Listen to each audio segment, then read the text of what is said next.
Now, the majority of nations in the UN General Assembly voted in favor of a resolution to demand Russia to withdraw from Ukraine during an emergency meeting, there were others who chose to abstain during that session. Now, this includes a number of African countries. The resolution also condemns Russia's leader, Vladimir Putin, for having his nuclear forces on alert. Dr. Landsberg, international relations expert and chairperson of African Diplomacy at the University of Johannesburg, joins us now to discuss just this. Chris, good morning and thank you very much for your time. So we are among those that abstained. What does this really mean for South Africa? I know today it's quite topical. It's all the talk this morning. Many are saying we should have actually been among those that condemned. But here we are, we have abstained. What does it mean for us? It's non-binding, that resolution, but nevertheless, politically, it holds weight. Whatever we decide does hold weight. What does it mean? I think you've summed it up well, and I think the ramifications for us are quite serious, and I think we're going to have to do some very serious thinking, not just about domestic politics, but it's clear that even in foreign policy, we find ourselves at sixes and sevens. So I like the point you've made, just to start there, that a General Assembly resolution, unlike a Security Council resolution, is non-binding. But let me tell you what a General Assembly resolution signals. The General Assembly is, in colloquial terms, referred to as the town hall of the world. That's where all member states, Western, permanent in the UN, Security Council, all of them are equal, right? So they have an opportunity to express themselves. So what that vote of yesterday, or any vote that is referred to the General Assembly, signifies, it gives you a compass of where the world's views, feelings, standpoints are on a particular issue.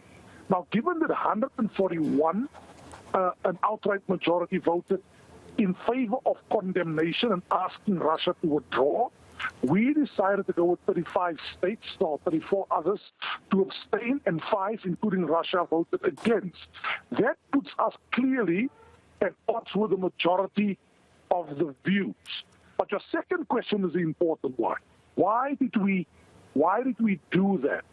Now, if there was a rational explanation, then I think South Africa should really come up soon and clarify for what their position is. I have a view about what it might be, but the mere fact that the ANC National Working Committee, was at odds with the Minister of International Relations and even the President, it just means that even our foreign policy has become, and sorry to be so crude about it, factionalized.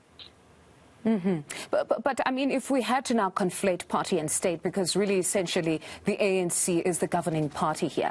I listened to Solima Baila on several news stations where he's articulating their position as the SACP. They're an alliance partner, and they say there is some sort of legitimacy to the concerns of Russia. Now, with that said, could we say they could have also influenced the position of the African National Congress holistically, and then, of course, influenced the government's position as well, being the ruling party here on this, that we're members of BRICS. And in fact, if you look on social media, they're very divided, our citizens. Some say we needed to stand for something. And then in this case, abstaining to them meant that you're standing for something at the very least, meaning this abstinence is not to say you are in support of an invasion, but what you're really saying is that there possibly is a third way. Those that abstained are saying this needs a nuanced conversation, that perhaps let us hear both parties and try to find a solution, but not just say withdraw, but we don't assist in some sort of a peaceful resolution. Could that not be the position of South Africa, saying there is a third way? It's not just withdraw, but withdraw with further consultation so there's a lasting solution. But the problem is that has not come out from the government. People are trying to figure out.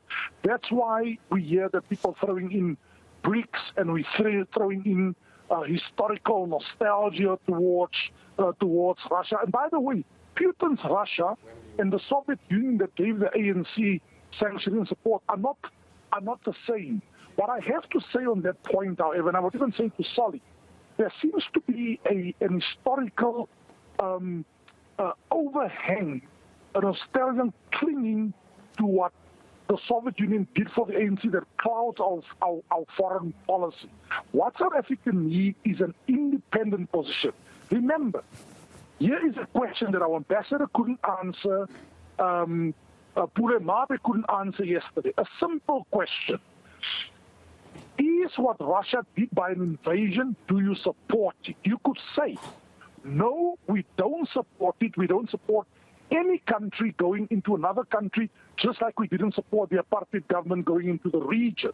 Then you could go further and say, but the West was also provocative in 2021 by propping up Ukraine, and this provoked Vladimir Putin. Let me tell you what I think South Africa is hoping for, but there's one country that's going to outsmart South Africa here. China also abstained yesterday. This is very significant. China didn't vote in favor of Putin. They didn't vote no. They didn't vote yes. They also abstained. Now, let me tell you what I think is going on here.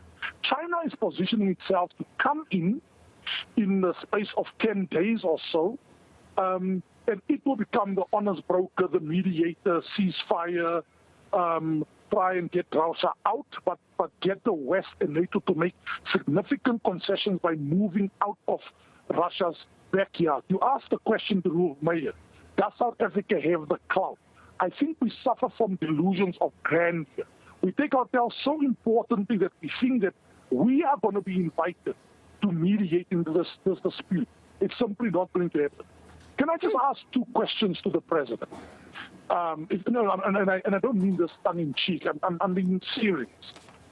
Have you given your Russian counterpart a call and say, stop the killing and the maiming? Did you try and get in touch with Zelensky and say, you're willing to mediate? Have you spoken to Joe Biden? You see, there's this secrecy and lack of information that we just don't know where South Africa stands. What we do know is that the ANC National Working Committee, the Minister of International Relations and Cooperation, and the President fundamentally differed on this. That's what we know.